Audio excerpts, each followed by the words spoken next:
Alright, thank you very much for the opportunity to introduce myself. I am Felix Lincoln Adi Apaflo, born and raised in Ghana, West Africa, with BA English Language Education and with over 5 years experience of teaching English language and literature across 3 different institutions here in Ghana.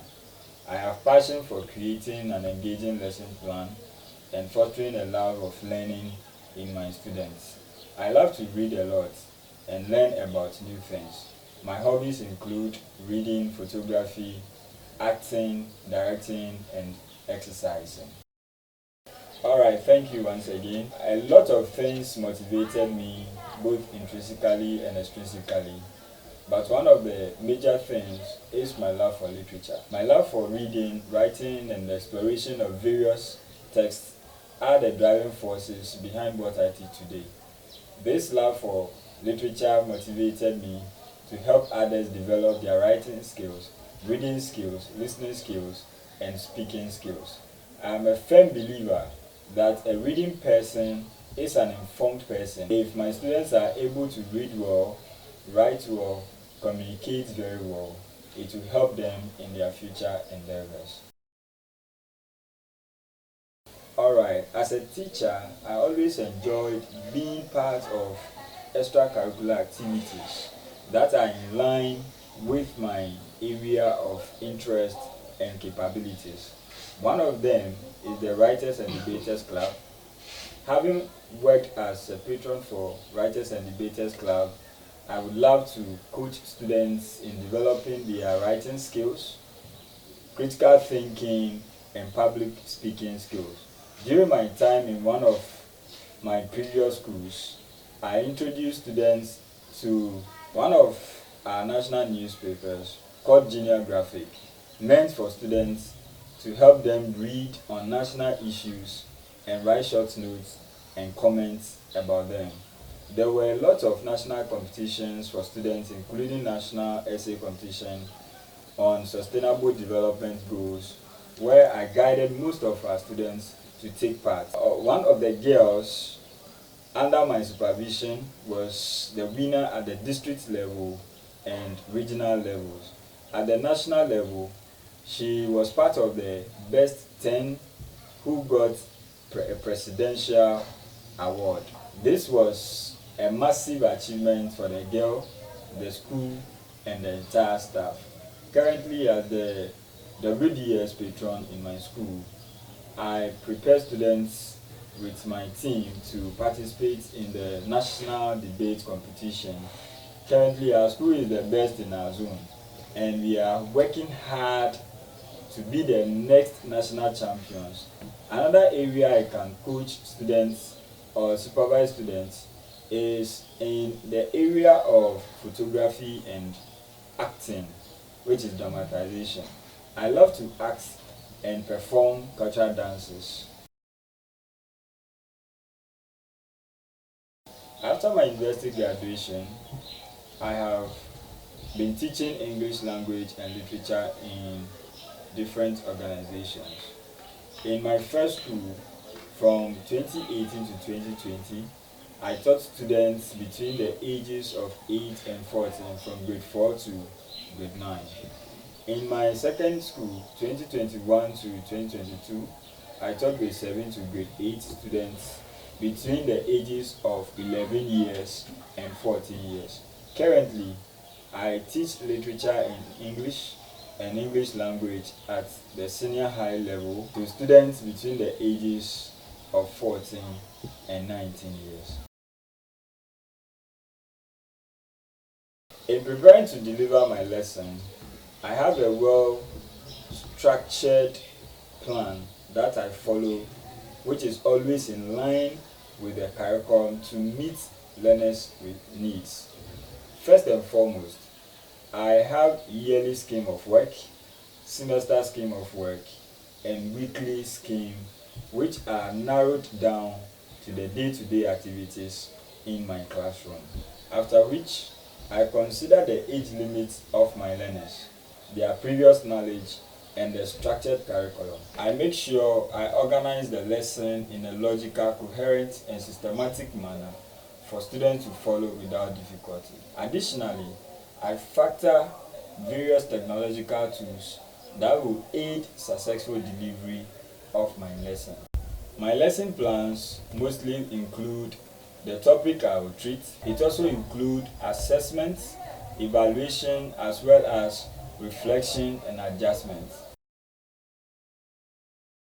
There are various teaching and learning strategies, but the two I love to use most include: 1. Think per share. Think per share is a teaching strategy that allows learners to think individually and share ideas with their classmates. I like using this strategy because it encourages active participation and improves effective communication among learners in the English language class. Another strategy is the jigsaw reading.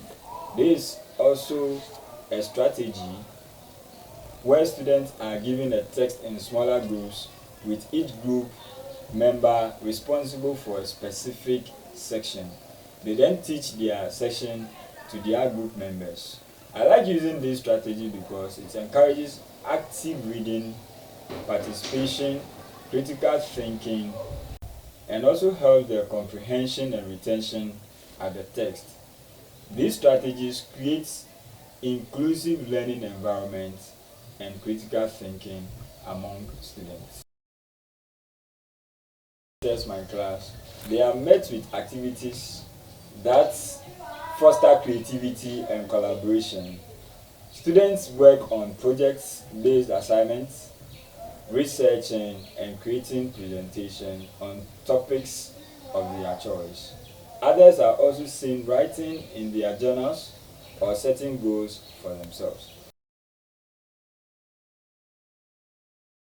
Although there are varieties of methods of assessing students, I like to use the formative assessment, the summative assessment, and observation methods to assess my students. The formative assessment is used during the lesson to monitor students' progress.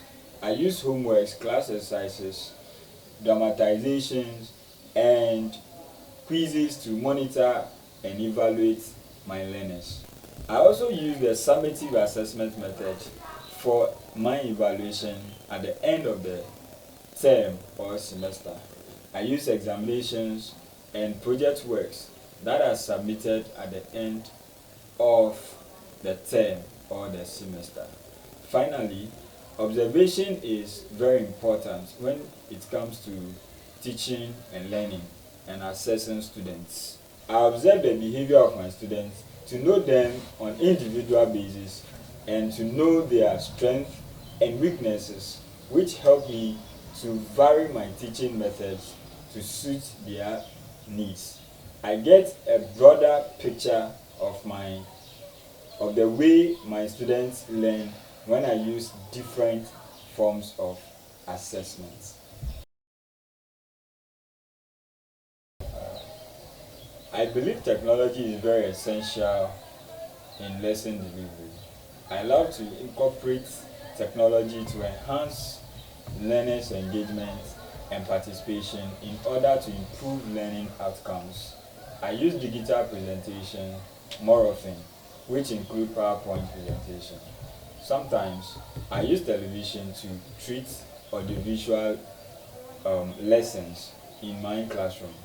I make sure I assist students to use PowerPoint for their presentations in the classroom. I prepare short video lessons and assignments for students during vacations to access online to keep them active while they are at home. With Smartboard, I had the opportunity to use it once during a presentation at a regional literature teachers conference. Going forward, I hope to get access to it often since it makes teaching and learning easier. There are so many ways to gain the attention of non-attentive or noisy students.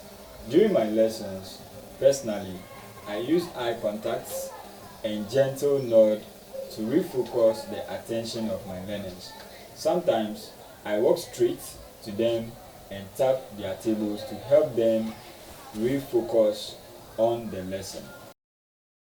I faced many challenges as a teacher over the years of my teaching, and still face challenges, including students' misconceptions about English language and literature, where some believe that literature is difficult. The most challenging one was when I noticed one of my brilliant students' performance declining and sometimes crying in class. After observing her for some time, she opened up to me about her family issues at home, which were affecting her negatively. I managed to invite her parents, and then I spoke with them. After some few months, I realized that she started picking up from where she left off. I was committed to see her succeed. I bought her reading books and other material to assist her academic work. Few months later, she became the assistant girls prefect in the school.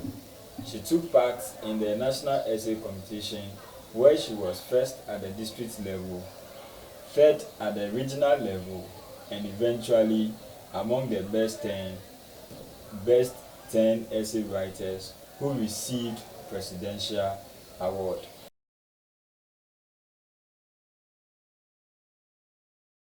I'm a firm believer that a teacher must be free, fair, and firm in the classroom.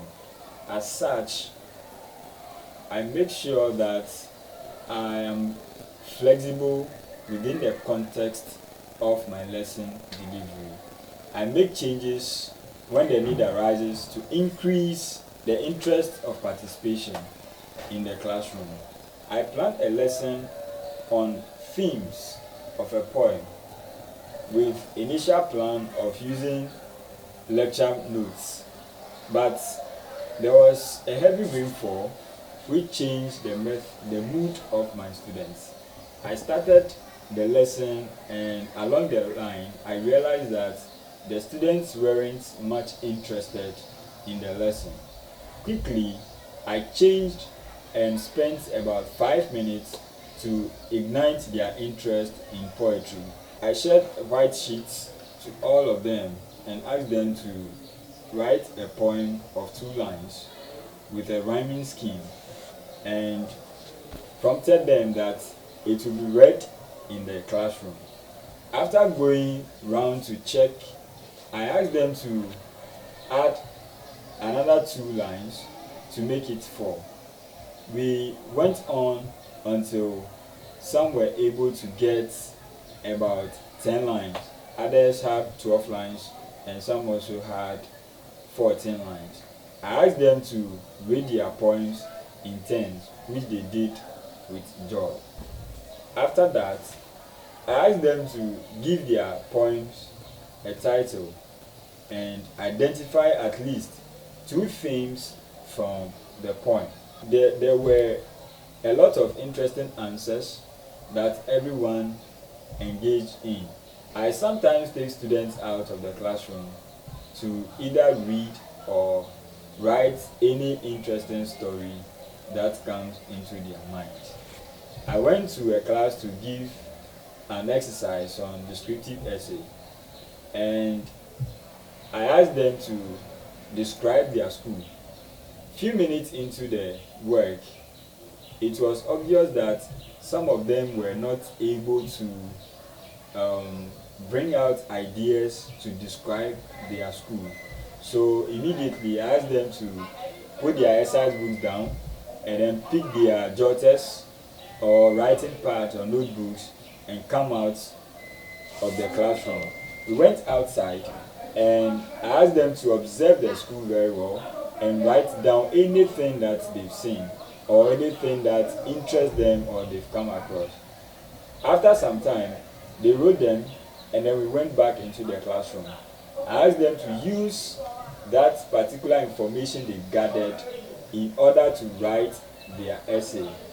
After about 20 minutes into the writing, I could see that my students were happy writing the essay. They were able to give me the exact description that I want from them. I believe that a teacher must always be flexible and adjust lessons that will suit his or her students.